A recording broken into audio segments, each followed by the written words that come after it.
The system is also about imprisoning people through money, which is the arbiter for most people in this reality, the way it's structured, of choice. You say to people, if they say, you say to them, what would you like to do with your life? And they tell you, and you say, well, why aren't you doing it? They'll say, I haven't got the money. Because when you think about it, money dictates choice. The more choice you have, the freer you are. The less choice you have, the less free you are. And therefore, because money dictates so much choice, control of money is dictating freedom. That's why, people, yes, it's greed and all that, but the real reason for control of money is control of the population. Imprisoned by surviving, where you serve the system to earn the money to pay the system for the basics of survival. And imprisoned by postage stamp normal and conforming to it. And then you put all this together and it comes down to one thing. Imprisoned by perception. The perception, for many reasons that I'll come through during the evening, the control of perception is the control of everything. So the idea is that our perception is held in a narrow band of sense of the possible. A narrow band of not questioning what we're told to believe, and it being policed by all these different institutions, ultimately controlled by the same force. And this is how powerful this program is. According to mainstream science, when you compare the size of planet Earth with the projected size of the universe, probably a lot bigger than they think, but even at this point, planet Earth is the equivalent of a billionth of a pinhead.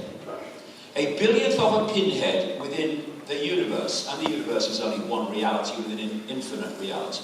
And yet, if you say that actually human life on this billionth of a pinhead is probably not the only expression of intelligent life in the universe, people say, he believes in little green men, he does, hey! It's extraordinary, the power of this program that stops free thinking. And so, given this program is dictating human life, it's not surprising that people look at it, look at life, look how the world is directed, what happens here, and they go, what the hell is it all about? It doesn't make any sense, but it doesn't, because it's not meant to. And this is the other important thing to remember. All these people that run the institutions and drive the direction of the world, well, at least on one level, have all been through the same perceptual download. Scientists, doctors, academia, and journalists and politicians. They've all been through the same thing. In fact, a lot of them have been through it longer because they've been longer in education, a lot of them. And so what happens is that people come out of the school system and the college and university system with this download of normal, and then they go out into the institutions of life to become, I don't know, CEOs, journalists, politicians, doctors, scientists, whatever. And they take with them this download of normal, this perception of normal. And when they get into these institutions, they meet all the other people who've gone through the system before them earlier, and they also have downloaded the same version of normal and possible. And so now you've got a whole society of institutions who are all agreed that this is normal. And anyone that challenges it is crazy or dangerous. And thus, the download of normal dictates the ongoing direction and nature of human society. So, you have politicians who've been through the download, saying, let me tell you what we should do, as if they would know. I'm an academic, let me tell you what to believe. I'm a scientist, let me tell you what reality is. I'm a doctor, let me heal you. This is the funny one. I'm a journalist, let me tell you what's going on. I mean, yeah.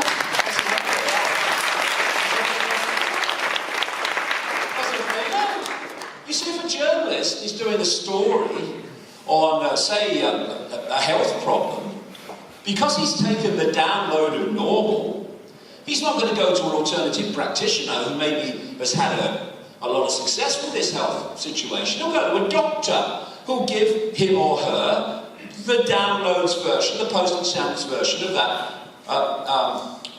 that health problem. He wants us to do a story about reality, though how rare do you see them? I mean, who cares where we are, what we do here? But they'll go to a scientist who'll give them the postage stamp download. So this is how this postage stamp normal pervades the entirety of human society ongoing.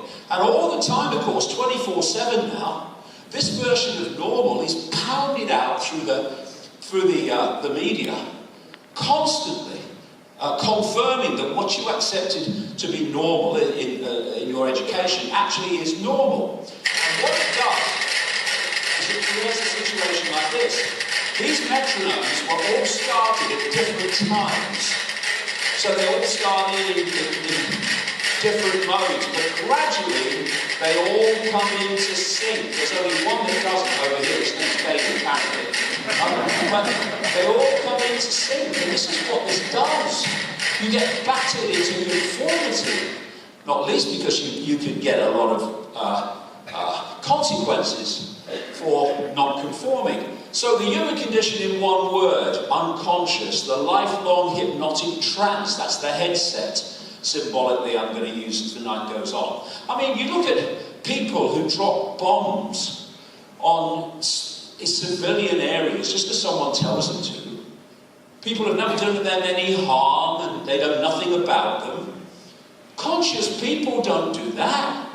Programmed people do that. Conscious people couldn't do that.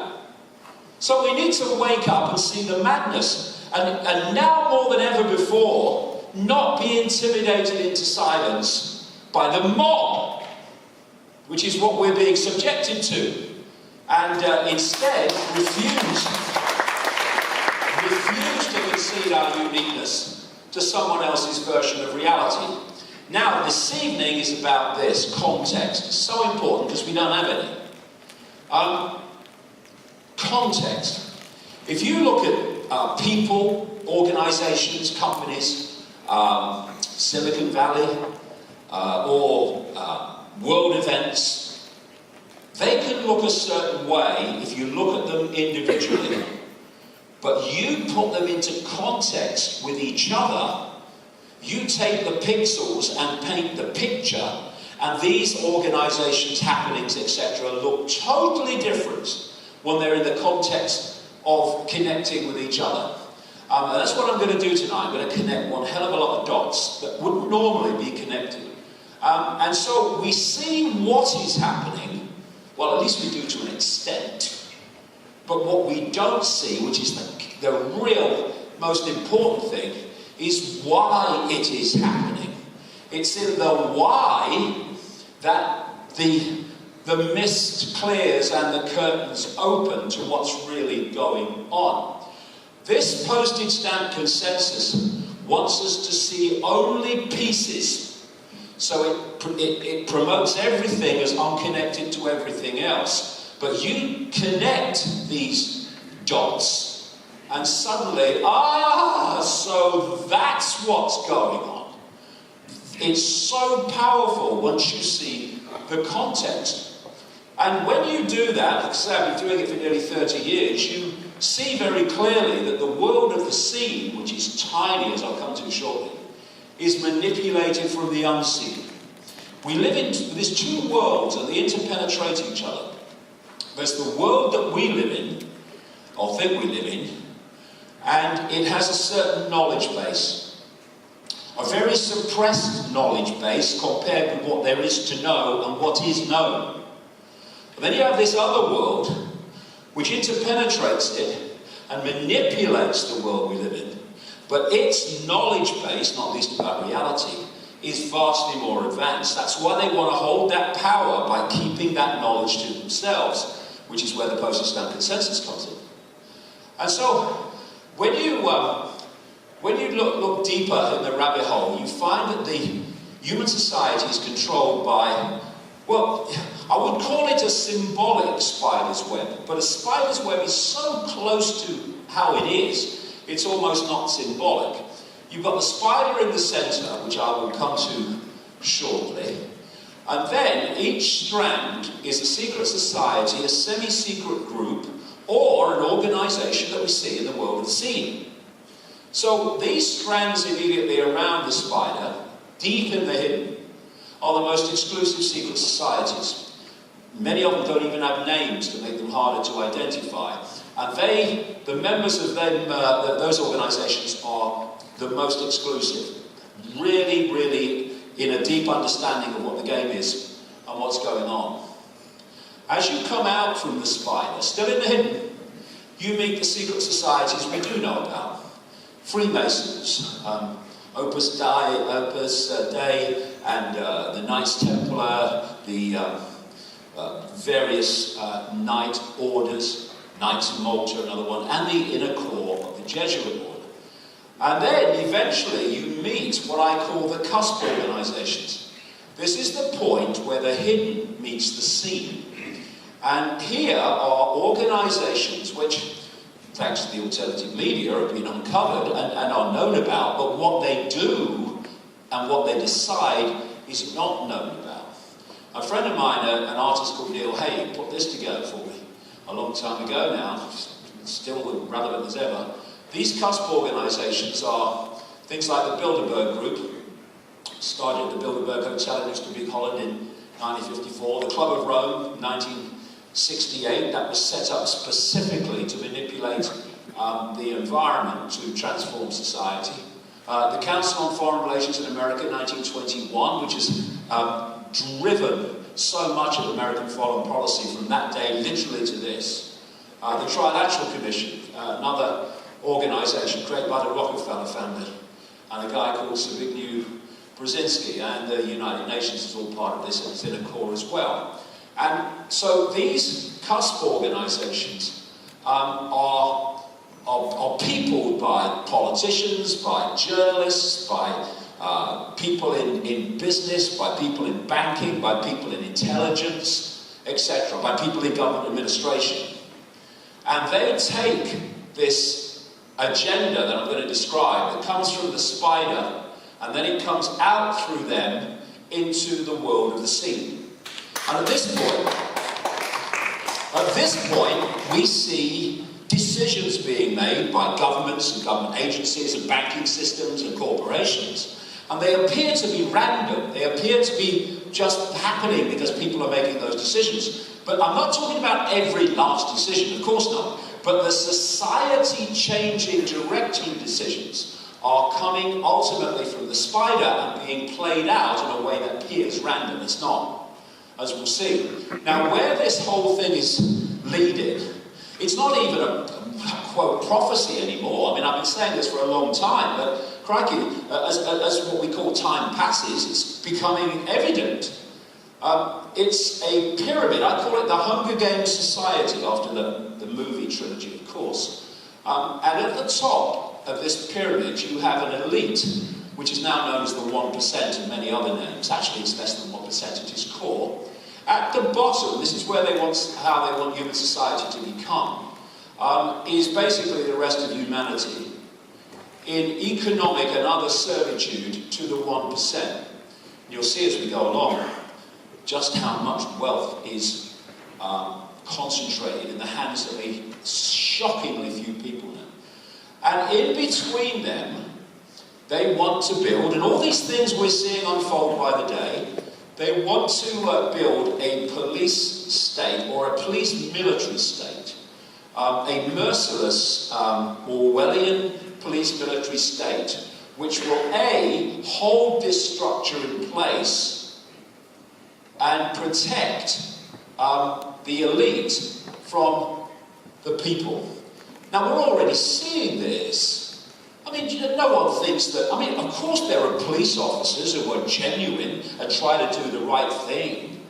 But the police organisations as institutions around the world, they serve the elite. They don't serve the people. We're already there. And this is the political structure they want for that Hunger Games pyramid, which will be a globally centralised society. We're moving there all the time. They want a world government that would dictate to every community. A world central bank which would control all world global finance. The European Central Bank is a stepping stone to that.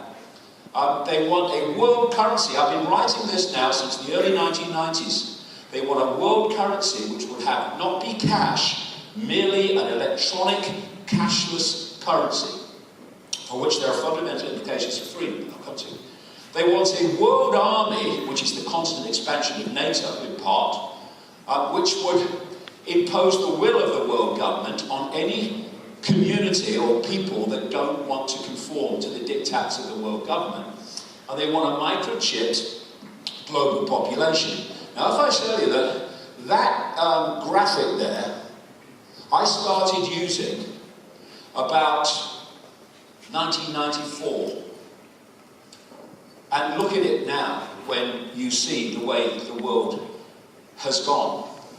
And then under that, they wanted nation states and regions, because they want to break nation states up into regions and bring an end to nation states. And there is an end game to this, and it's an end game that we're moving towards very quick, which is why I spend all of my time trying to get this information out. And that is, and they're already saying it, telling us, to connect the human brain to artificial intelligence. So artificial intelligence becomes the human mind. And of course, people like the late scientist Stephen Hawking and many other scientists have come out and said that in Hawkins' case, the development of full artificial intelligence could spell the end of the human race. Well, yes, it could, but this is the thing they don't mention, probably because none of them realise. The end of humanity, not the end of humanity, the end of humanity as we know it. That's the idea. That's the plan. That's where it's been leading all these years, as I'll show as we go along. Now, what I'm going to do here is go through 9 points of this plan for the enslavement of humanity. And many or most, the great majority of the subjects in these points will, on the face of it, have no connection to each other, but they are fundamentally connected. And one of the things that connects them is control of perception. Every single one is about controlling human perception. Once you get that, you've got everything. So, this is why we have a war on perception. See, all this censorship that's going on is a war on perception. Where do we get our perceptions from? Information received. It might be a personal experience, information received. It might be the television news, information received, but that's how we form our perceptions of everything. And so when you censor things, you censor information that could give someone a different perception to what they're getting from the mainstream. That's why we're having censorship. And it's a war on perception. Control perception and focus, and you control everything. And this guy, Henry Kissinger, one of the great manipulators of the last, what is he, 90s now? It must be 70 years coming on. He said, it's not a matter of what is true that counts, but what is perceived to be true. Because perception is the stadium in which this whole game is played. Now, this is what they want us to be. This is the perceptual state they want us to be in. To not know, but to not know that we don't know. This is what the postage stamp consensus is all about. It's telling you, you do know, look, we're telling you, when actually you don't. And to do that, to bring this about, you have to give people, the target population, a fake reality of absolutely everything.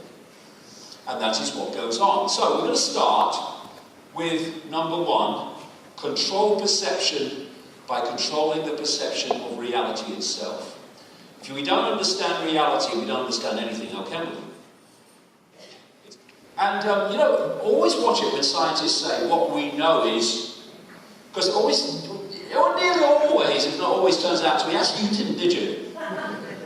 So what they said, right up to the 1920s, is what we know is there's one galaxy.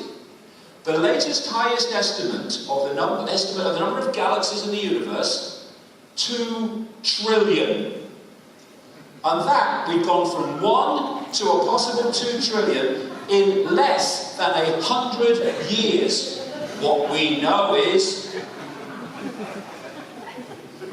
So we have trillions of galaxies, trillions of stars, trillions of planets, but life only exists on Earth.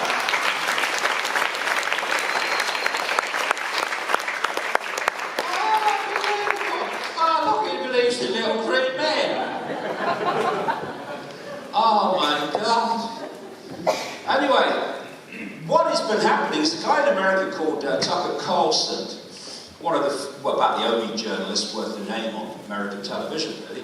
And what he's been doing recently, because he is a proper journalist, he just asks proper questions about, well, why is this happening? He has actually had the guts to challenge why they're bombing Syria based on a bloody lie they can't prove. So, you know, he's a bit different to the rest. Anyway, in the last 6, maybe 7, 8 months, he's had people on, military people and politicians, who've been pointing out that what we call UFOs, unidentified flying objects, that are doing things and moving at speeds and changing direction in ways that no technology that we know about to do with humans is possible for them to do. And Carlson asked the question, why is the Pentagon not investigating credible UFO reports from its own military? Because these things have been caught on military radar over and over. Of course, the answer is they don't want us to know what's going on because there is a non-human dimension to all this that's going on today. And it's nothing new. You know, one of the things I've done in the last 3 decades is study ancient accounts of gods, of versions of reality. And you see amazing common themes around the world where they are describing, in the language of its time, what people are describing today about gods that were capable of fantastic things. And of course, you would perceive them as that if they could do amazing things that you couldn't do, and they were flying around in amazing things. And so, when you see people today, I mean, endless numbers of them, you know, programs on alternative channels now which tell these stories all the time.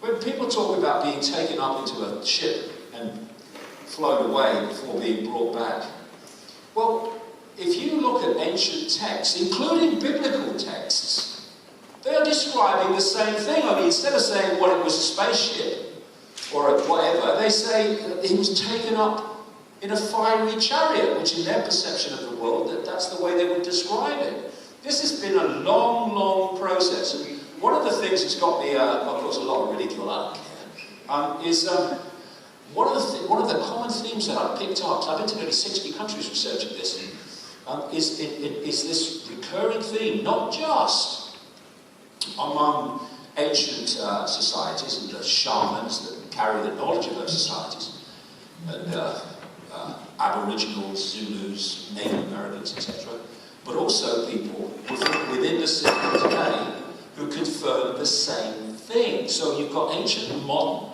descriptions of the same phenomenon, which is very, very compelling. And you see these depictions of these symbolic depictions of these, what the Chinese used to call the serpent gods, around the world. And you see, one of the symbols of this reptilian race was the cobra. So you have the funeral kind of head mask of the pharaohs made to look like a cobra, with the cobra tail, the cobra coming out of the forehead. And when you go around the world, you pick up different names for the same phenomena. For instance, they're called serpent gods in the Far East and Central America. The ancient Chinese emperors used to claim the right to be emperor because of their descendants from the serpent gods. You have the Chitahuri in the Zulu in South Africa, that's children of the serpent, or the Devastators is another name for them. Anunnaki, Sumer, which was later Babylon, now Iraq. Snake Brothers, the Hopi in in Arizona and particularly Utah. And star people, many various. And then in Christianity, you have demons and fallen angels. In the Gnostic belief system, going back, best part of 2,000 years, you've got archons. They gave the name to them. And in Islam, which came from pre-Islam, you've got the jinn. And it's incredible when you look at the demons and the archons and the jinn, in the descriptions of them, they're obviously talking about the same phenomenon.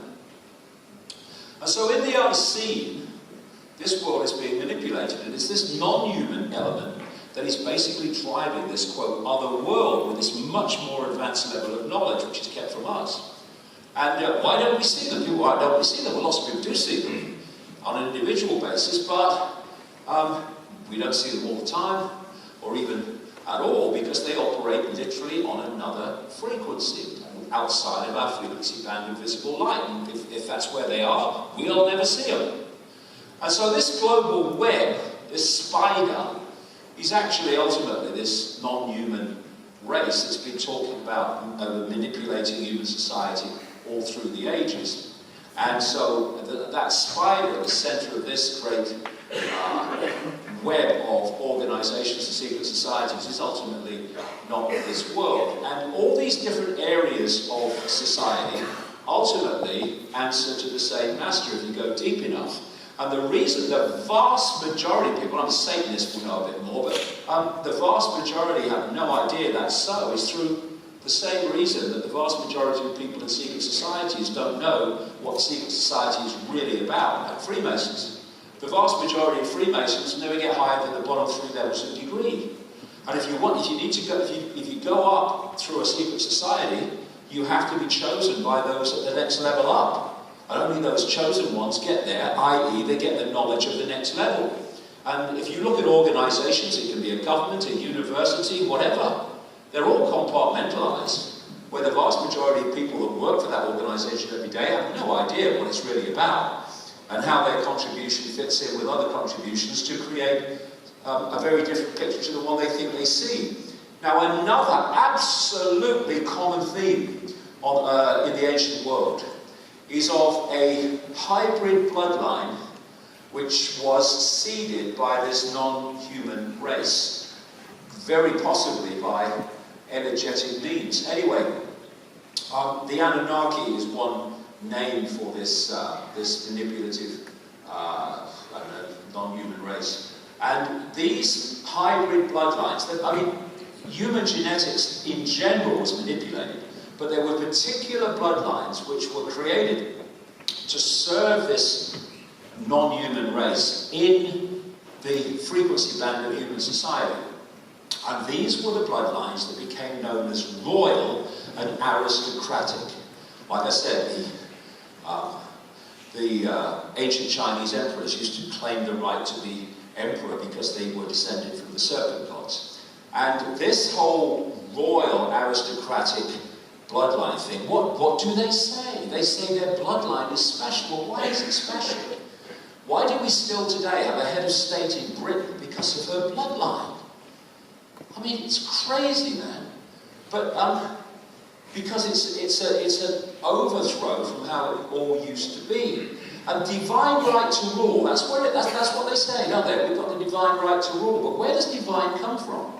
People have this perception of divine, this Christian version of God, but actually the word divine comes from early Vedic literature in India, which describes supernatural beings as devas. And from devas comes divine, comes diva as well today. And in the Bible, you have the theme, and this is a biblical theme, yes, in Genesis, but you find the same theme under different names all over the world, in very non-Christian countries and societies.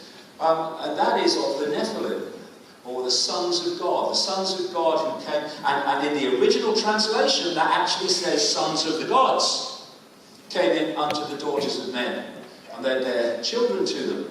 And so this Nephilim, whatever happened to them? I can't think. These people do not come to power.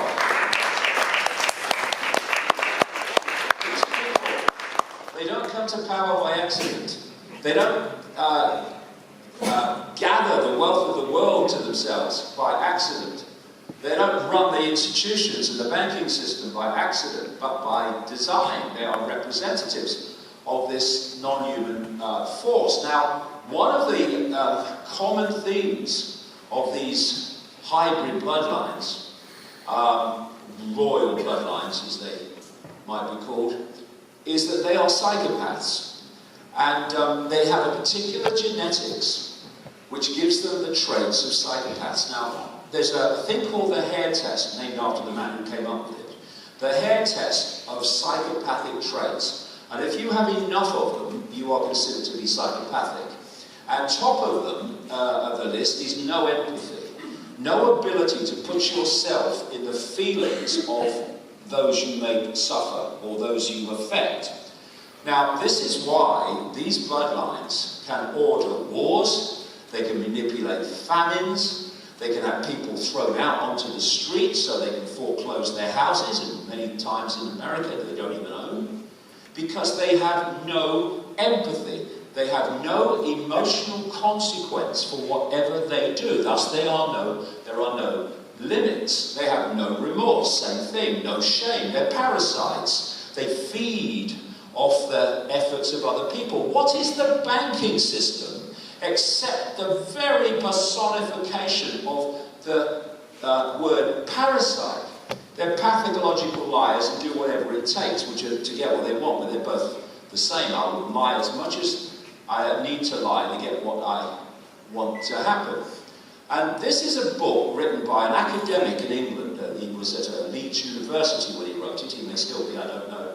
Called Steve Taylor. And he called it The Fall, after, of course, the fall of man, and Garden of Eden and all that stuff. But he wrote this book because he identified, and he's not alone, many other people have done it as well, a particular point about 6,000 years ago when everything changed, when the human psyche changed in a dramatically short time compared with what you would perceive under what we call evolution. And what he says in the book is that before 6,000 years ago, 4000 BC, there was no war as we know it, there was no patriarchal society as we know it, there's no massive inequality as we know it, no class system as we know it, no gods and organised religion as we have come to know them. And this came after violent invasions of Indo-European and Semitic peoples into the Middle East, and then from the Middle East, as I'll show in a second, they came all over the world. And this is a cultural historian in America called Rianne Eisner, and she is describing this point about 6,000 years ago. And she calls it the Great Change, a change so great indeed that nothing in all we know of human cultural evolution is comparable in magnitude. And what basically happened, and others have written about this as well, like I say, is that this more expansive, we are part of a greater whole, perception started getting focused in five-sense reality. Has gone on ever since being done.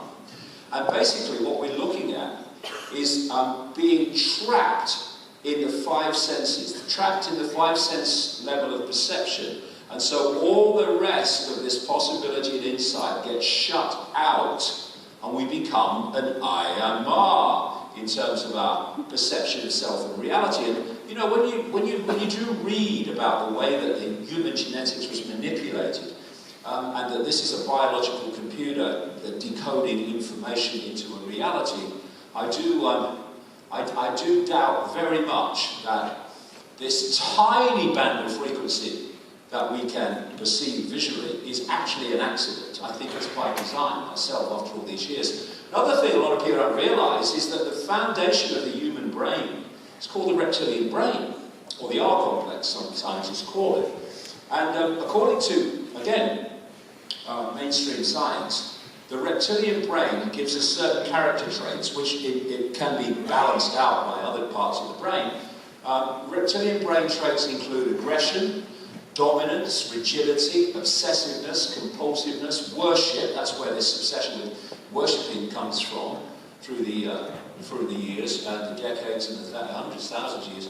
fear, submission, and greed.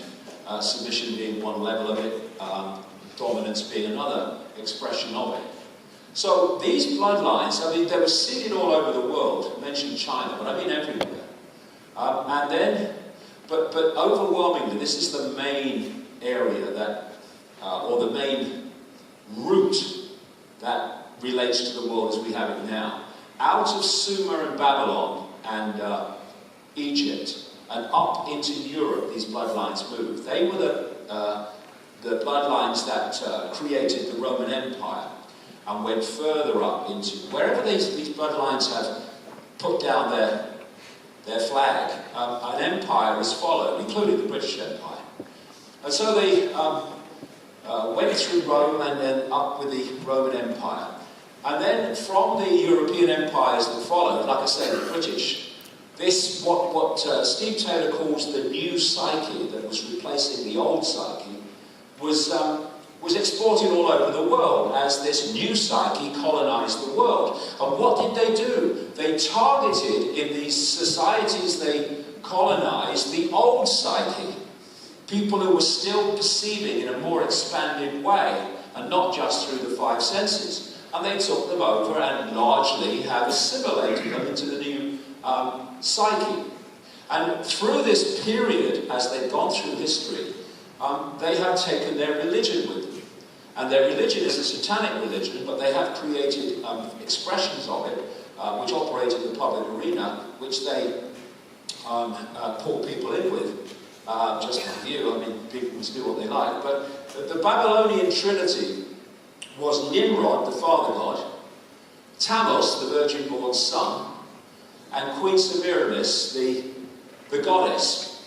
And the story goes that Nimrod died and went to become the sun god Baal, and then impregnated Semiramis with the rays of the sun, and she gave birth, virgin birth to Tammuz, the sun.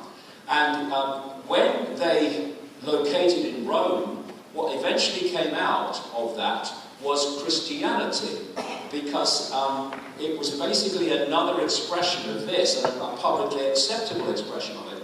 And so the Christian Trinity became the Father, the Son, and the Holy Spirit. Now, the Holy Spirit, Christianity, is symbolized as a dove. That's how Semiramis was symbolized in Babylon, as a dove.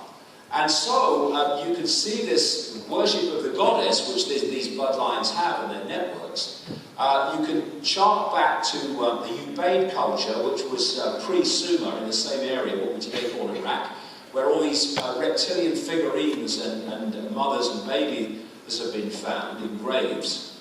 Then you come to Babylon and you see Queen Semiramis depicted with Tammuz. Then in Egypt it was Isis and Horus. Christianity, Mary and Jesus. And one of the names of this goddess, because it had many names in different cultures, same thing, is Columbia or Columba, which comes from a Latin root word meaning dove.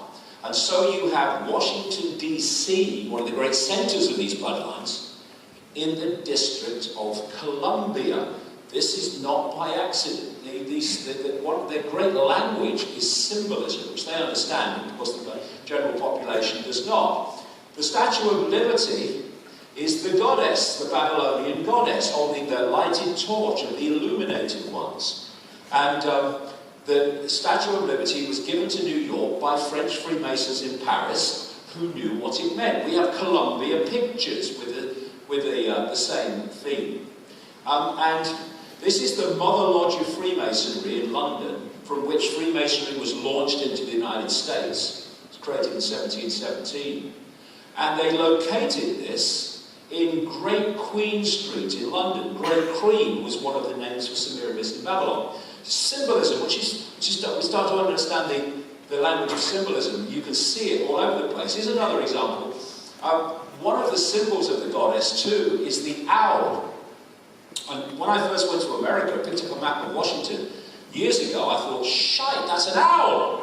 And when you look at it, the street plan, these are roads within the Capitol Hill complex, it's a freaking owl, and it's got the Capitol Hill building Congress in its belly, extremely symbolic. And then in Bohemian Grove in Northern California, they have a summer camp every year for this elite, not just American elite, from around the world as well. And one of the things they do is do rituals under this 40-foot stone owl, which also has other god connotations as well as the goddess. And so this bloodline works through and imposes its will through a global network of secret societies. They run the world. Well, who runs them? They're going to be here today, gone tomorrow, it'll be someone else next election. They're in control, they run the EU, who runs them? And then there's war. War comes out of politics, because politicians, at least officially, if not really, declare war. And again, you look through history over the last 6,000 years, for instance, and all these wars. How many times, well, in my life, 66 years, have I met anyone that wanted a war? One or two here and there, but not many. The vast majority of people, they don't want war, they want peace. So why do we have all these wars? Because this web manipulates them. And it's something I call creative destruction. You want to change society, continually centralize power and centralize power. And nothing changes a society more quickly and more permanently than a war. So what you do, if you take the two world wars so far, creative destruction, World War I, or any war, destroys the status quo. And you have a new status quo, and that old status quo is gone forever. Then you have another war, and you change that status quo, and move to another one, and so it goes on. And what these different status quos are doing is centralizing power. Look at how much power was in the hands of so many fewer people after World War II, even more after World War I, even more after World War II. And this is why there's always money for war. This is why you don't hear politicians say, we can't have a war, we can't afford it. We've got the homeless to look after. That never happens. Homeless, oh no, I haven't got the money for that. War, why should you want? Because war is the way to transform human society very quickly. And I'm going to give you a quick example coming up to topical event of how this works. In the 1990s, an organisation was created in America called the Project for the New American Century by these neocons that control the Republican Party. It was co-founded by Robert Kagan, top left, and the one next to him, William Crystal. And in this organisation was Dick Cheney. He would soon become vice president, actually president in truth, under Boyd Bush. Donald Rumsfeld, he would soon become defence secretary. Paul Wolfowitz would become his deputy defence secretary and the real power in the Pentagon. Dov Zakheim would become the comptroller of the Pentagon, controlling the entire budget. And another guy involved in the Project for the New American Century, a guy called John Bolton. And they produced a document in September 2000 which called for America, when there was an incoming Republican government, which was only kind of months away by then, they called for American forces to fight and decisively win multiple simultaneous major theatre wars to regime change a series of countries that they wanted to take over. And they named them Iraq, Libya, Syria, Lebanon, Iran, North Korea, China, Sudan was in there as well. And they said in this document, further, the process of transformation, all these wars and regime changes, is likely to be a long one, absent some catastrophic and catalyzing event like a new Pearl Harbor to give them the excuse. 1 year to the month after that document was published, 9 months after the people that wrote it came to power with Bush, Bush said, we just had the Pearl Harbor of the 21st century. And of course that was 9/11. And that was the trigger that started the process that's led to us where we still are today, picking off the countries on that original list. And we should remember too, that those people who told us there were weapons of mass destruction in Iraq when they knew they weren't to justify an invasion of that country, were exactly the same people that told us the official story of 9/11. I'm just at the moment writing a book about 9/11. I published one in 2002, a year after it happened. I now looked over the last, I'm looking over the last, 17 years, and there is an enormous body of information now. 9/11 was not just a little bit not like we're told. It was absolutely nothing like we're told. It was an extraordinary lie on so many levels, and provably so. Now this guy, General Wesley Clark, is actually a war criminal himself in the Balkans. He was a NATO Supreme Allied Commander. He went on a television program, an alternative one, in 2007, and he said that days after 9/11, he went to the Pentagon, he met Rumsfeld and these various people, and then he met a general friend of his on the Joint Chiefs of Staff. These are the uniformed people supposed to control the Pentagon. And he said, this general friend said to him, we're going to invade Iraq. Invade Iraq? Days after 9/11. He said, well, what? Is Iraq involved in 9/11? Not that we know. Okay, so he goes away, and he comes back. Of course, no one's talking about invading Iraq then. He comes back a few weeks later. America and Britain are now in Afghanistan as a result of 9/11. And he says to the general, well, why have we invaded Iraq? I thought we were going to invade Iraq. And the guy said, well, it's worse than that stuff. He said, we just had this from upstairs, from Rumsfeld office. We're going to invade 7 countries in 5 years. And he named them. Iraq, Libya, Syria, Iran, etc. And Clark said on this television program that the project for the New American Century, it was a coup on America. They wanted us to destabilize the Middle East, turn it upside down, and make it under our control. And what they've done ever since is give us excuse to make it seem like random events, when it's been following this pattern. Now, we'll come back here. We had Bush, and we had Obama, and we've had Trump since that document was published. And of course, they're all different, and they're all their own man. What are they?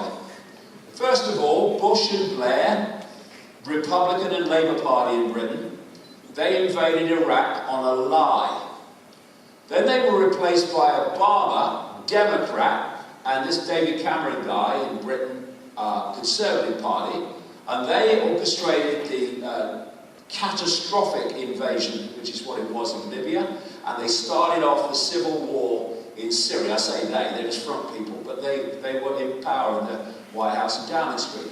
And then Trump comes along, the gotta drain the swamp, I'm different, and now he's targeting Iran. And then North Korea is going on about, and China, all of which were on the list.